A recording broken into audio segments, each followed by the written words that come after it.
आजमगढ़ जनपद में भाजपा नेता को दहेज उत्पीड़न के मुकदमे अग्रिम जमानत मिलने के बाद भाजपा नेता ब्रजेश दुबे ने अपने जाफरपुर आवास पर प्रेस वार्ता का आयोजन किया और कहा कि सत्य परेशान हो सकता है लेकिन पराजित नहीं। उन्होंने कहा कि एक व्यक्ति द्वारा मुझ पर और मेरे परिवार पर झूठे आरोप लगाते हुए दहेज उत्पीड़न का मुकदमा शहर कोतवाली में दर्ज कराया गया था, जो पूरी तरह से गलत था। इस मामले में कोर्ट ने मेरा पक्ष सुना और साक्ष्य के आधार पर मुझे और मेरी पत्नी और बेटे को जमानत मिली है। प्रेस वार्ता के दौरान भाजपा नेता ब्रजेश दुबे ने यह भी बताया कि मूल रूप से निजामाबाद थाना क्षेत्र के शाहपुर गाँव निवासी दिनेश तिवारी ने शहर कोतवाली में दहेज उत्पीड़न का मुकदमा पंजीकृत कराया था। भाजपा नेता ने यह भी बताया कि लड़की के घर एक पुजारी पूजा करते थे और वह पुजारी हमारे यहाँ भी पूजा करते थे। उन्हीं के द्वारा यह शादी तय कराई गई थी। शादी तय होने के बाद लड़की के पिता ने उनके घर बनने के नाम पर एक बार 5 लाख, दूसरी बार 3 लाख व तीसरी बार जो है 2 लाख रुपए उधार ले, जिन्होंने कुल मिलाकर 15 लाख रुपए व 10 लाख रुपए कीमत के गहने को हड़पने की नीयत से इतना बड़ा षड्यंत्र रचे और मुझे और मेरे परिवार को बदनाम करने के लिए मुकदमा पंजीकृत कराया। भाजपा नेता ने बताया कि लड़की के पिता द्वारा मुझे केवल 21,000 रुपये शगुन के नाम पर गोदभराई में दिए गए थे। भाजपा नेता ने यह भी कहा कि उनका आरोप था कि उनके पुत्र को डॉक्टर बताकर शादी तय किए थे।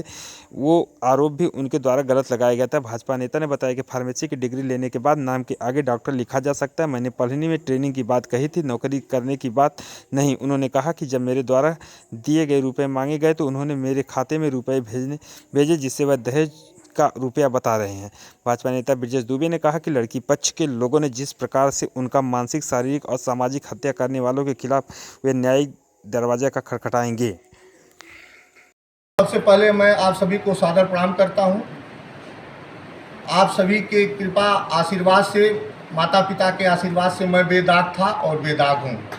सत्य परेशान होता है, पराजित नहीं होता। मेरे ऊपर लड़की पक्ष ने गलत आरोप लगाया था, जिसका साक्ष्य मैं न्यायालय में पेश किया और न्यायालय ने मुझे बाइज्जत बरी किया। इसीलिए मैं आप सभी के आशीर्वाद को लेने के लिए और अपने आप को बेदाग साबित करने के लिए आप सभी को अपने यहाँ बुलाया हूँ। किसने लगाया था, कहाँ के निवासी थे और आपके रिश्ते में क्या मतलब बताइए। हमारे होने वाले रिश्तेदार थे। ठीक है। हमारे बेटे की शादी के लिए उनके घर पूजा पाठ करने का पुजारी, जिनका नाम वेद प्रकाश तिवारी है, सबसे बड़ा षड्यंत्र रच करके वेद प्रकाश तिवारी ने मुझे अंधकार में रखा। दिनेश तिवारी, जो सचमुच में निजामबाद थाना अंतर्गत शाहपुर गांव के रहने वाले हैं, जिन्होंने मुझे अपराधी बनाया और अपराधी साबित नहीं कर पाया। शादी की प्रक्रिया कब शुरू हुई थी और कब जो है एंगेजमेंट हुई थी? मेरे यहाँ 28 फरवरी को अगुआ वेद प्रकाश तिवारी के साथ दिनेश तिवारी आए और मुझसे अनुनय विनय करने लगे कि मैं लड़की का बाप हूँ और लड़की का बाप मैं स्वयं 5 बेटियों का बाप होने के नाते लड़की के पिता को प्राथमिकता दिया। और मैंने उनसे कहा, जिसकी आरडीओ भी मेरे पास है, जब आरडीओ उनसे बात हुई, मैंने कहा लड़की देखूंगा तो 1 रुपये और 1 थाली और लोटा पर आपकी लड़की से शादी करूंगा।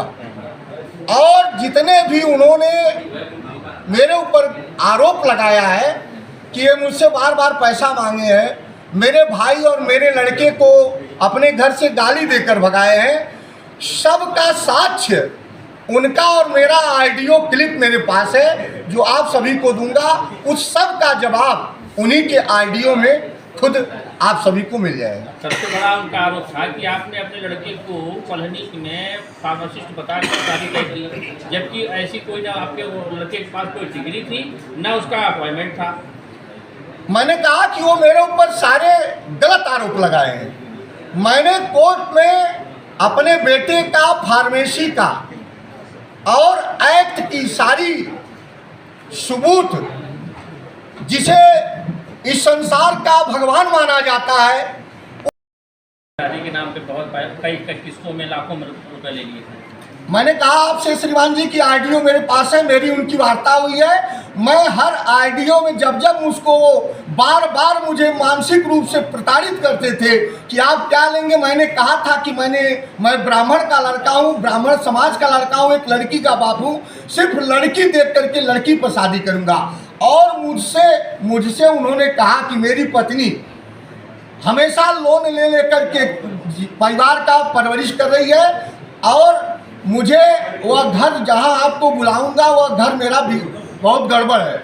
मुझे घर बनवाने के लिए अगर कहीं से पैसा मिल जाए या आप खुद दे दें तो मैं आपका पैसा फिर पत्नी के नौकरी पर, उनकी पत्नी हलवाडी प्राइमरी पाठशाला में सहायक अध्यापिका और इसमें प्रधानाचार्य का कार्य लेके है, वो अपने नौकरी पर आपसे लोन ले करके और फिर मैं आपका पैसा वापस कर दूंगा।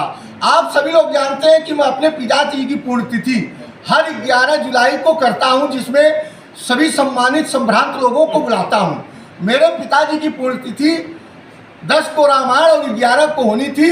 मैंने पहले उनसे कहा कि पैसा जो आपने मुझसे एक बार आप 5 लाख लिए हैं, जिसका सबूत मेरे पास है, फिर कम पड़ गया तो 3 लाख ले गए, फिर कम बढ़ गया तो 2 लाख ले गए। और वह ऑडियो में कह रहे हैं कि मैं 21,000 से ज़्यादा आपको बरच्छा नहीं दे पाऊंगा। मैं सम्मानित व्यक्ति अपने सम्मान को बचाने के लिए उनके लड़के को जो ये कूटनीति पूरे शादी में रचा है, अंकित तिवारी, वो 5 लाख रुपए 500 की करेंसी 500 की गद्दी साथ दिया हूं उस थाल में रखने के लिए। इस तरह से मेरा वो 15 लाख रुपया नगद और लगभग 10 लाख रुपए तक का गहना हड़पने की मंशा से मेरे ऊपर कूट रचना करके यह FIR किए। लेकिन एक चीज आप लोग जान लें, सत्य परेशान होता है, पराजित नहीं।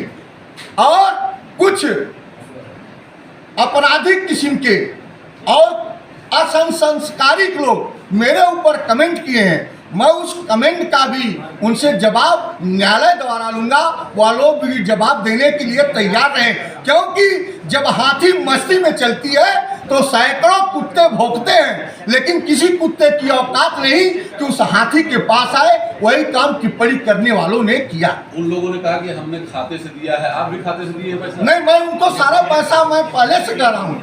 मेरे ऊपर जब 1 तारीख को FIR कोतवाल महोदय ने किया, कोतवाल महोदय एक राष्ट्रद्रोही को क्लीन चिट दे सकते हैं और एक संस्कारी बालक के ऊपर इतना धारा लगा करके कचहरी तक भेज सकते हैं। कोतवाल महोदय को भी इसका जवाब देना होगा कि आपने एक राष्ट्रद्रोही को क्लीन चिट दिया किस बेस पर और एक संस्कारी बालक के ऊपर किस आधार पर इतना मुकदमा दाखिल किया है, उसका भी जवाब उनको कोर्ट में देना होगा। लड़की पक्ष पे आप क्या कानूनी कार्रवाई करेंगे? मैं अपने लिए न्याय की अपील करूंगा।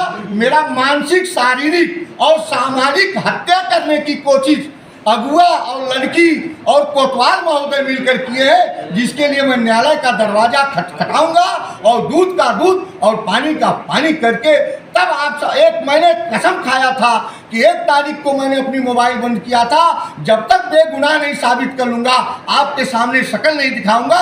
आज न्यायाधीश महोदय ने मुझे 25 तारीख को अग्रिम जमानत दिया है। उसके बाद मैं माता विंध्यवासिनी पर विश्वास करता हूं, उनके शरण में जाकर के मत्था टेका कि हे माँ, आपने मुझे न्याय दिया है और इसी तरह मुझे न्याय दीजिएगा। जो मेरे ऊपर कलंक लगाया है उसको सजा दीजिएगा और माता के घर देर है अंधेर नहीं है। लेकिन अग्रिम जमानत को क्लीन चिट तो नहीं बना जा सकता ना? नहीं, मैं अपने आप को आप लोगों के बीच में आज यह जो वार्ता कर रहा हूँ, मैं एक अपराधी था।